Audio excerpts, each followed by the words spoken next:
નમસ્કાર, ભાગ્ય દર્પણમાં આપનું સ્વાગત છે. આપની સાથે મિત્રો હું છું આરતી.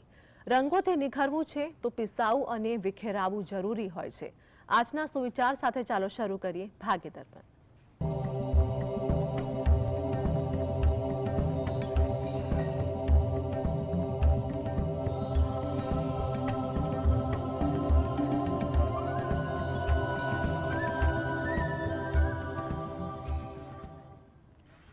તો ભાગ્ય દર્પણમાં આપના પ્રશ્નોના નિરાકરણ અને રાશિફળ વિશે માહિતી અને માર્ગદર્શન આપવા માટે આપણી સાથે જોડાયા છે જ્યોતિષાચાર્ય અને વાસ્તુશાસ્ત્રી હર્ષિતભાઈ પાઠક. હર્ષિતભાઈ, જીએસટીમાં આપનું સ્વાગત છે. નમસ્કાર. નમસ્કાર. સર્વપ્રથમ આજના પંચાંગ વિશે જણાવો. હા, આજના દિવસની શુભ શરૂઆત કરીએ પંચાંગની જાણકારીથી. આજે વાર છે શુક્રવાર. વિક્રમ સંવત 2081 ચાલી રહ્યો છે. તારીખ છે 10 જાન્યુઆરી 2025, 10/1/25. આજની તિથિની વાત કરીએ. પૌષ મહિનો ચાલે છે. તેનો સુદ પક્ષ એટલે શુક્લ પક્ષની 11 છે.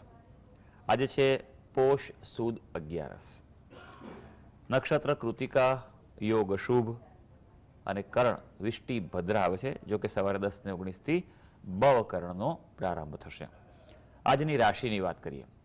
આજની રાશિ આવે છે વૃષભ રાશિ, કે જેના નામાક્ષર હોય છે બ અને ઉ. એટલે આજે જો કે બાળક જન્મે તો તેનું નામ વૃષભ રાશિ પરથી પાડવું હિતાવહ રહેશે. ઉપરાંત ગ્રહ ગોચર અને મુહૂર્તની ગણતરી માટે પણ વૃષભ રાશિને લક્ષ્યમાં લેવાની રહેશે. દિન વિશેષની વાત કરીએ તો આજે છે એકાદશી. આજની એકાદશીનું નામ છે પુત્રદા એકાદશી. એટલે પોતાના સંતાનોના કલ્યાણ માટે અથવા જેને સંતાન થતા નથી, સંતાન પ્રાપ્ત કરવા માટે આજે વિશેષ રીતે પુત્રદા એકાદશીનું વ્રત કરવું જોઈએ, જેથી સંતાન પ્રાપ્તિની ઈચ્છા ફળીભૂત થાય. ભગવાન વિષ્ણુના અનેક સ્વરૂપો છે. નારાયણ ચતુર્ભુજ છે અને તેમની આજે ઉપાસના કરવી જોઈએ. કોઈ પણ એમનો મંત્ર જપ છે, ખાસ કરીને વિષ્ણુ સહસ્ત્ર નામનો પાઠ આજે સવિશેષ કરવો જોઈએ. સૂર્યાજથી નક્ષત્ર પરિવર્તન કરી રહ્યા છે. ઉત્તરાષાઢામાં પ્રવેશ કરશે. બપોરે 1:47 યમઘંટ છે અને વૈધૃતિ મહાપાદ જે સવારથી છે જે 10:38 સુધી ચાલવાનો છે. જી હર્ષિતભાઈ, આગળ વાસ્તુ અંગે દર્શક મિત્રોને માહિતગાર કરશો. હા, વાસ્તુમાં આપણે વાત કરી રહ્યા છીએ દિશાઓની, અને તેમાં ખાસ નૈઋત્ય દિશાની વાત કરી રહ્યા છીએ. નૈઋત્ય દિશા રાહુની દિશા છે અને આ જે નૈઋતિ નામનો જે તેનું અહીંયા વર્ચસ્વ છે. આ દિશામાં જો દોષ હોય તો ખાસ કરીને જે કોમર્શિયલ યુનિટ જે કહેવાય ત્યાં આવક જાવકમાં બહુ તકલીફ પડતી હોય છે. ક્યારેક અકારણ વિરોધોનો સામનો કરવો પડે છે. નૈઋત્ય દિશામાં જો કોઈ ગરબડ હોય તો કાયદાકીય સમસ્યાઓનો પણ સામનો કરવો પડે છે. જો તમારે કોઈ કોર્ટ કચેરી કે કેસ ચાલતા હોય, વિવાદો ચાલતા હોય કોઈ પ્રકારે, તો તમારા જગ્યા જે ભવન છે, મકાન છે, તેમાં સૌથી અગત્યનું નૈઋત્ય દિશા છે. એ જો મજબૂત હશે તો તમે વિજય પ્રાપ્ત કરી શકશો. સમજ્યા નહીં તો પછી તમારે ભોગવવાનો વારો આવશે. એટલે હંમેશા એ વાતનું ધ્યાન રાખવાનું કે નૈઋત્ય જે ખૂણો જે છે તે તમારા મકાનમાં સૌથી ઊંચો હોવો જોઈએ. જો ન હોય તો એને ઊંચો કરવા પ્રયત્ન કરો. હવે ઘણીવાર ફ્લેટ જેવી રચના હોય તો નથી ઊંચો થઈ શકતો, બરાબર છે. તો ત્યાં આગળ આપણે ભારે વસ્તુઓ મૂકવી જોઈએ, વજન રાખવું જોઈએ. આ ખાસ કરીને એ વાતનું ધ્યાન રાખવું, નૈઋત્ય દિશામાં કોઈ બારી બારણા ન હોવા જોઈએ, અને જો હોય તો બને ત્યાં સુધી એને બંધ રાખવા જોઈએ. બારી હોય તો જાડા પડદા રાખવા જોઈએ. જી આપણી સાથે દર્શક મિત્ર જોડાયા છે ઉત્સવભાઈ, જેમની માટે પ્રશ્ન છે તેમની જન્મ તારીખ જણાવો. 29/4/1998. જી, જન્મ સમય શું છે? બપોરે 1 વાગે. જન્મ સ્થળ જણાવો. ઉત્સવભાઈ, જન્મ સ્થળ જણાવો. જુનાગઢ. જી, પ્રશ્ન જણાવો આપનો. મારે આ વર્ષે મકાનના યોગ છે અને લગ્ન યોગ ક્યારે છે? તમે આની પહેલા કહેલું હતું ચાંદાળ યોગની વિધિ કરવાની હતી, તો એ વિધિ તો મેં કરાવેલ છે, તો એ પાછી કરવી જોશે? કેટલા સમય પહેલા કરાવી ભાઈ? 7-8 વર્ષ પહેલા કરાવેલ હતી. 7-8 વર્ષ પહેલા કહ્યું હતું મેં તમને? નહીં, આમાં મેં તમને ફોન પહેલા કર્યો હતો ત્યારે તમે કીધું હતું પણ ત્યારે હું કઈ પણ નતો ભાઈ- શક્યો. મેં પેલા વિધિ કરાવેલી હતી તો પાછી કરવી જોશે. હા, એટલે મેં કહું પદ્ધતિસર કરો, વિન્યાસ સંકલ્પ પદ્ધતિથી. એ પ્રભાવી પદ્ધતિ છે. હા, ચાલો, અને તમારા પ્રશ્નનો જવાબ પણ આપું છું. તમારી કુંડળી અનુસાર જોવા જઈએ, કર્ક લગ્નની કુંડળી આવે છે. તમારે ચાંડાળ દોષ છે કુંડળીમાં, અષ્ટમ સ્થાનમાં છે. રાશિ તમારી વૃષભ રાશિ આવે છે. અત્યારે ગુરુ મહારાજની સ્થિતિ ખૂબ સારી છે. લગ્ન બાબતે સારો સમય ચાલી રહ્યો છે. પૂરેપૂરો પ્રયત્ન કરી જશો તો 2025માં તમારા જીવનમાં શુભતાનો પ્રવેશ થઈ શકે એવું છે. આપની કુંડળીમાં મંગળ દોષ નથી, માંગલિક નથી, બરોબર છે? એટલે એ વાતનું ધ્યાન રાખજો. હા, પોતાના મકાન માટે થોડી રાહ જોવી પડશે. 2025 થોડોક મધ્યમ છે, પણ જેમ જેમ આગળ વધશે તેમ કંઈક યોગ થશે. પણ 2026 એ વધારે સારો થઈ શકે તેમ છે. વિધિ બાબતે મેં જે કહ્યું એ કે ભાઈ વિધિ જો થઈ હોય તો એનું ફળ જણાય થોડા સમયમાં. અને એટલા માટે હું ખાસ કહું છું કે વિન્યાસ સંકલ્પ પદ્ધતિથી કરાવજો. એ બહુ અગત્યની વસ્તુ છે, પણ એના જાણકાર પ્રમાણમાં ઓછા છે. એટલે એ પ્રમાણે સમજીને કરાવશો તો અસર સારી થશે. જી, આપણી સાથે અન્ય દર્શક મિત્ર જોડાયા છે. વર્ષાબેન, જેમની માટે પ્રશ્ન છે તેમની જન્મ તારીખ જણાવો. 19/5/2008 જન્મ સમય શું છે? રાતે 8:42 જન્મ સ્થળ જણાવો. કચ્છ ભુજ ને માંડવી, કચ્છના માંડવી. જી, પ્રશ્ન જણાવો આપનો. પ્રશ્ન એ છે કે મારો દીકરો અત્યારે 11મા ધોરણમાં છે અને આર્મીમાં જવાનો શોખ છે, તો એને આગળ શું ભણવામાં એવી રીતે છે ને મેં છે ને એને નાગદોષની વિધિ કરાવી હતી. હજી દાંડા લોક છે તેને કરાવવાનું છે કે શું બાકી છે એ પ્રશ્ન છે મારો. અને આગળ એને ભણવામાં કેવી રીતે રહેશે એનું ભવિષ્ય. શેની વિધિ કરી હતી બેન? નાગદોષની. નાગદોષની વિધિ છે. હા, એ 8 વર્ષનો 7 વર્ષનો હતો ને ત્યારે કરાવી હતી નાગદોષની વિધિ. અચ્છા અચ્છા, કોણે કીધું તમે કે નાગદોષ છે એવું કોણે કીધેલું તમને? એને કુંડલીમાં આવતું હતું, કુંડલી કરાવી હતી ને એમાં. અચ્છા અચ્છા, એટલે સારું સારું બેન. મારી દ્રષ્ટિએ તો શાસ્ત્ર પ્રમાણે તો આ કુંડલીમાં કોઈ નાગદોષ આવતો નથી બેન, બરાબર છે? એટલે કંઈ વાંધો નહીં, થઈ ગઈ, ભગવાનની પૂજા થઈ ગઈ, કશો વાંધો નથી. કુંડલી પર નજર નાખીએ તો કન્યા રાશિ આવે છે, કર્ક લગ્ન આવે છે. અભ્યાસ સ્થાનનો સ્વામી મંગળ જે છે 6ઠા સ્થાનનો પડ્યો છે, એટલે થોડુંક મહેનત કરાવવી પડશે. હા, એટલું ખરું કે સારો અભ્યાસ થવાની શક્યતા છે, પણ ગુરુ મહારાજની સ્થિતિ આગળ થોડીક પ્રતિકૂળતાવાળી છે. રાહુ સાથે પ્રબળ ચાંડાળ દોષ બનાવે છે. ખરેખર વિધિ એની કરાવવાની છે, બરાબર? ચંડાળ દોષનું આપ વિધાન કરાવો, પણ ખાસ ધ્યાન રાખજો વિન્યાસ સંકલ્પ પદ્ધતિથી આપ કરાવો, જે વિશેષ ગ્રહચક્ર પદ્ધતિ છે. આ ગ્રહચક્ર પદ્ધતિથી આપ કરાવશો તો તેનું અસર સારી થશે. અત્યારે હાલ મંગળની જ દશા ચાલે છે, એટલે એમ કહેવાય કે અભ્યાસમાં તો આગળ વધી શકશે. ગણપતિની ઉપાસના જેટલી વધારે કરશો એટલું એના માટે સારું રહેશે. જી, નયનાબેન આપણી સાથે જોડાઈ ગયા છે, જેમની માટે પ્રશ્ન છે તેમની જન્મ તારીખ જણાવો. જી નયનાબેન, આપને અવાજ આવી રહ્યો છે? હેલો, જી, જન્મ તારીખ જણાવો. અવાજ નથી આવી રહ્યો. નયનાબેન, આપની ટીવીનો વોલ્યુમ ઓછો કરજો. જન્મ તારીખ જણાવો આપની. હેલો, જી, આપની જન્મ તારીખ જણાવો. હેલો, 31/1/2008. જન્મ સમય શું છે?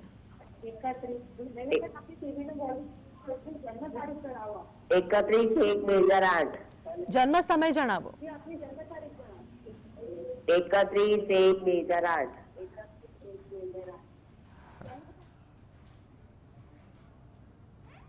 નયનાબેન, આપની ટીવીનો વોલ્યુમ ઓછો કરજો અને આપનો જન્મ સમય જણાવો. સવારે 10 વાગે. જન્મ સ્થળ શું છે? ગોધરા. જી, પ્રશ્ન જણાવો આપનો. ગુસ્સો બહુ આવે છે અને રિશ્તા બહુ તૂટે છે. જી, કોના વિશે પ્રશ્ન છે? બસ. સારું, ચાલો, કારણ કે લાગે છે કે ટીવીમાં જે લોકો સાંભળી રહેલા છે, આપણે વિનંતી કરતા હોઈએ છીએ કે ભાઈ ટીવીમાં અવાજ થોડોક મોડો આવતો હોય છે, ફોન પર સીધી જ વાત કરો, સાંભળો અને જવાબ આપો. પણ તમારો પ્રશ્ન મળી ગયો છે ને તમારી વિગતો મળી ગઈ છે કે જે પ્રમાણે કુંડલી મીન લગ્નની આવે છે. રાશિની જો વાત કરવામાં આવે તો તુલા રાશિ આવી રહી છે. કુંડલીમાં પ્રબળ શ્રાપિત દોષ છે અને તેના કારણે મન પર અસર પડે, માનસિકતામાં ઉતાર ચઢાવ રહ્યા કરે. આવા વ્યક્તિઓએ જીવનમાં ખૂબ સાચવવાનું છે. એમના કુટુંબમાં પણ કોઈ અકાળે ઘટના બની ગઈ હોય તો એવું જોવા મળતું હોય છે. એટલે ખાસ કરીને શ્રાપિત દોષ છે તેનું નિવારણ કરાવો. વિન્યાસ સંકલ્પ પદ્ધતિ, જે ગ્રહ ચક્રીય પદ્ધતિ છે તેનાથી આપ નિવારણ કરાવો તો એનાથી ઘણી રાહત થઈ શકશે. અને બીજું ખાસ ગણપતિની ઉપાસના કરાવો. ઓમ ગંગ ગણપતય નમઃના બને તેટલા મંત્ર જપ કરે. બીજું કે સુવાની દિશા એની ચેક કરો. માથું પૂર્વ કે દક્ષિણ તરફ રાખીને સૂઈ જાય તો એ એના માટે ઉત્તમ રહેશે. જી હર્ષિતભાઈ, આગળ રાશિફળ વિશે વાત કરીશું. મેષ, વૃષભ અને મિથુન રાશિના જાતકોનો આજનો દિવસ કેવો રહેશે તે જણાવો. હા, શરૂ કરીએ આજના દિવસનું રાશિ ભવિષ્ય. સૌથી પહેલી રાશિ આવે છે મેષ રાશિ. ભાઈ, મેષ રાશિના જાતકો જેના નામાક્ષરો છે અ, લ અને ઈ, આજે આર્થિક લાભની આશા તમારી ફળે તેવું છે. એટલે આર્થિક ક્ષેત્રે થોડું ફોકસ કરજો. નવા કોઈ આયોજન હશે, સફળ થશે. કોઈ નવી રજૂઆત કરવાની, પ્રેઝન્ટેશન, ચર્ચા, ઓફર કરવાની હોય તો સારું છે. પોતાનો ધંધો રોજગાર હશે તો તેમાં સફળતા મળી શકશે. વૃષભ રાશિ જેના નામાક્ષર છે બ અને ઉ, જમીન મકાનના કામકાજમાં સફળતા છે, અનુકૂળતા છે. પ્રોપર્ટી બાબતે કોઈ નિર્ણય લેવો હોય તો લઈ શકો છો. રચનાત્મક કાર્યો, ક્રિએટિવ કાર્યોમાં આજે દિવસ સારો છે અને ખાસ કરીને નોકરિયાતોને લાભ રહી શકે. સેવાકર્મી હોય, કન્સલ્ટન્ટ હોય, બ્રોકર હોય તો દિવસ સારો લાભકારી જઈ શકે. મિથુન રાશિ જેના નામાક્ષર છે ક, છ અને ઘ, આજે થોડું ધ્યાન રાખવાનો દિવસ છે ભાઈ, કે ખાસ કરીને કાયદાકીય બાબતોમાં અડચણ થાય, અવરોધ થાય, પ્રતિકૂળતા રહે તેવું બને. પરિવારમાં પણ ક્યાંક ને ક્યાંક માંદગીના સમાચાર આવે એવું બને. હા, સારી વાત એ છે આજે પોતાના વિશ્વાસ પર રહેજો. તમે પોતાની આવડતથી સફળતા મેળવવા જઈ રહ્યા છો. તો હર્ષિતભાઈ, આગળ કર્કસિંહ અને કન્યા રાશિના જાતકોનું આજનું રાશિ ભવિષ્ય શું કહે છે તે જણાવો. હા, કર્ક રાશિની વાત કરીએ. કર્ક રાશિના જાતકોના નામાક્ષર હોય છે ડ અને હ. આજે રોકાણ ફળદાયી નીવડશે. એટલે પછી મહેનતનું હોય કે પૈસાનું રોકાણ હોય. સામાજિક રીતે આજે વ્યસ્તતા છે. દિવસ તમારો પ્લાનિંગ કરીને આગળ વધશો તો સારું છે. અને આજે સારી વાત એ છે કે દાંપત્ય જીવનમાં અનુકૂળતા વધવાની છે.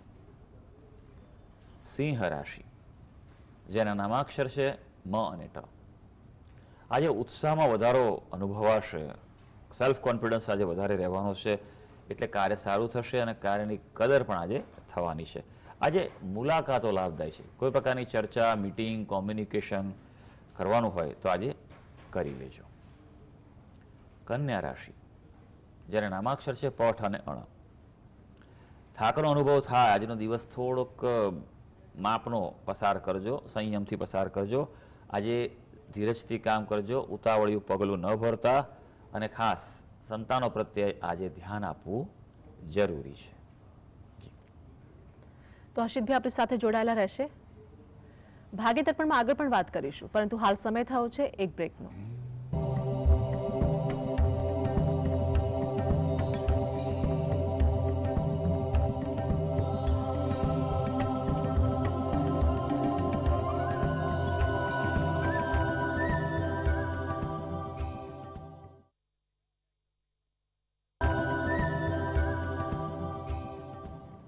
બ્રેક બાદ આપનું સ્વાગત છે. હર્ષિતભાઈ આપણી સાથે જોડાયેલા છે. દર્શક મિત્ર મીનાબેન આપણી સાથે જોડાઈ ગયા છે, જેમની માટે પ્રશ્ન છે તેમની જન્મ તારીખ જણાવો. 29/8/2014. જન્મ સમય શું છે? સમય સવારે 8:46 જી. અને સ્થળ છે અમદાવાદ. પ્રશ્ન જણાવો આપનો. એના સ્વાસ્થ્ય વિશે પૂછવું હતું અને અભ્યાસ વિશે, કારણ કેમ કે એ વાંચે છે પણ એ ભૂલી બહુ જાય છે. જી.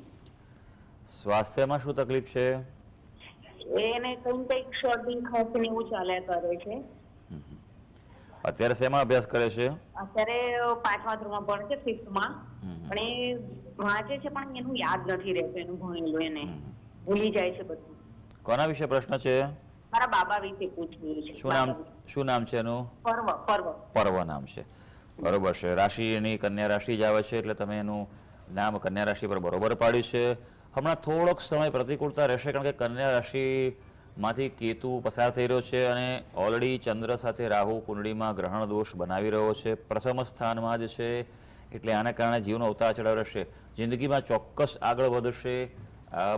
તમારો દીકરો છે મહત્વાકાંક્ષી બનશે અને સારી પહોંચશે ખરો, પણ આ ગ્રહણ દોષને કારણે જીવનમાં અટકાવ આવી રહ્યા છે. અને બીજું કે જ્યારે અભ્યાસ સ્થાનનો સ્વામી શનિ થતો હોય, શનિ કોઈ પણ સ્થાન સાથે જો સંકળાતો હોય, યુતિ કરતો હોય, દ્રષ્ટિ બનતો હોય, સ્વામી બનતો હોય, નક્ષત્રપતિ બનતો હોય, તો એ વાતનું હંમેશા એક રહેતું હોય છે કે વ્યક્તિ ધીમે ધીમે આગળ વધતો હોય છે. અત્યારે 5મામાં તમને એવું લાગે છે કે એ રહે છે, પણ જેમ જેમ આગળના ધોરણોમાં વધશે, જેમ જેમ બરાબર છે, તેમ તેમ એનું પરફોર્મન્સ સુધરશે અને એકાગ્રતા વધશે. આ ચોક્કસ જોવા મળશે. પણ અત્યારે હાલ 2 વસ્તુ ખાસ આપ કરાવો. ગ્રહણ દોષ છે તેનું આપ નિવારણ કરાવો. વિન્યાસ સંકલ્પ પદ્ધતિ, જે ગ્રહચક્રીય પદ્ધતિ છે તેનાથી કરાવો, અને યોગ્ય મુહૂર્તમાં કરાવજો. જો ઘણીવાર એવું બનતું હોય છે કે લોકો વિધિ કરાવે છે પણ ભાઈ દિવસ સારો છે અને કરી નાખો, એવું નહીં.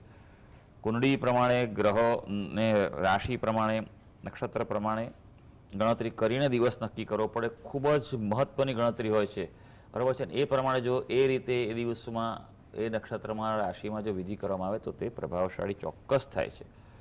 પછી લોકો એમ કે ભાઈ વિધિ કરાય ફળ ના મળ્યું, પણ એમાં શાસ્ત્રનો વાંક નથી.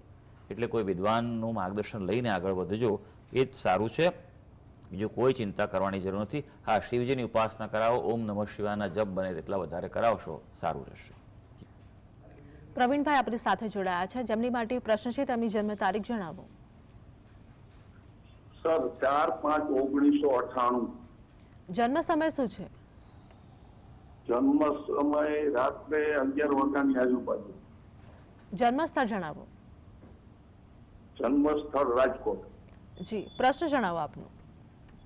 હવે એનું અત્યારે સંબંધની વાતચીત ચાલે છે, એમાં યોગ્ય સારા છે, અનુકૂળ. કોના વિશે પ્રશ્ન છે ભાઈ? અત્યારે એના સંબંધની વાત ચાલુ છે, મિતની. તો એના ફાધર બોલું સર. કોણ તમારો દીકરો દીકરી કોણ છે? આ દીકરો છે મિત. ઓકે, હા.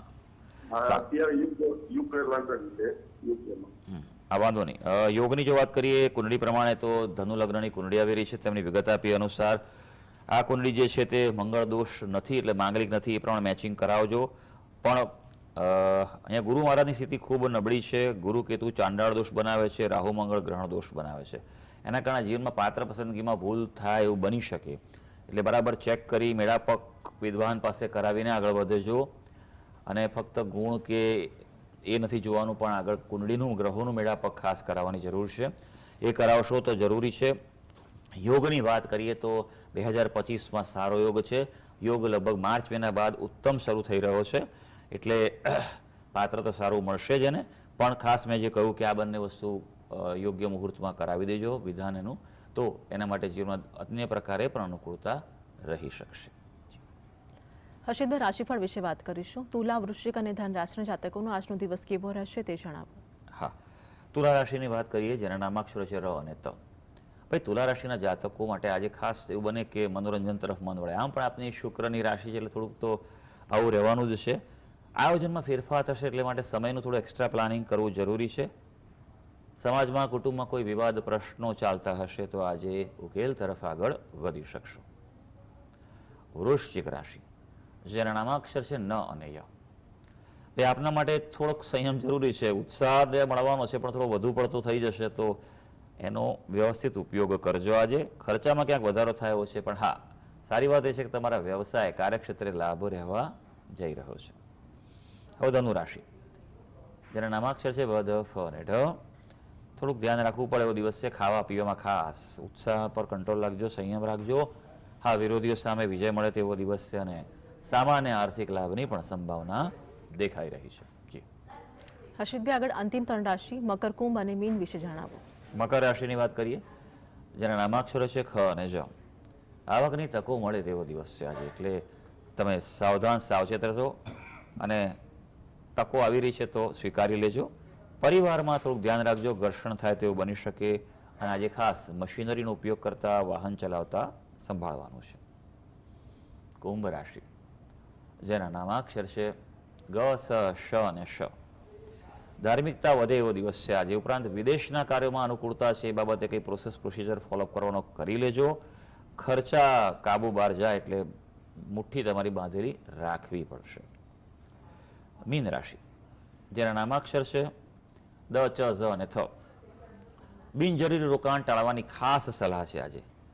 થોડુંક અંગત જીવનમાં ધ્યાન રાખજો. જીવન સાથી સાથે ક્યાંક તણાવ ઊભો થાય તેવું બની શકે. હા, કાર્યક્ષેત્રે આજે પ્રગતિ થવા જઈ રહી છે. તો તો સર્વે દર્શક મિત્રોનો આજનો દિવસ શુભ અને મંગળકારી રહે તેવી ઈશ્વરને અભ્યર્થના. હર્ષિતભાઈ, જીએસટીવી સાથે જોડાવા બદલ દર્શક મિત્રોની માહિતી અને માર્ગદર્શન આપવા બદલ આપનો આભાર. ધન્યવાદ. નમસ્કાર. તો ભાગ્ય દર્પણમાં હાલ બસ આટલું જ. ફરી મળીશું. ત્યાં સુધી આપ જોતા રહો જીએસટીવી.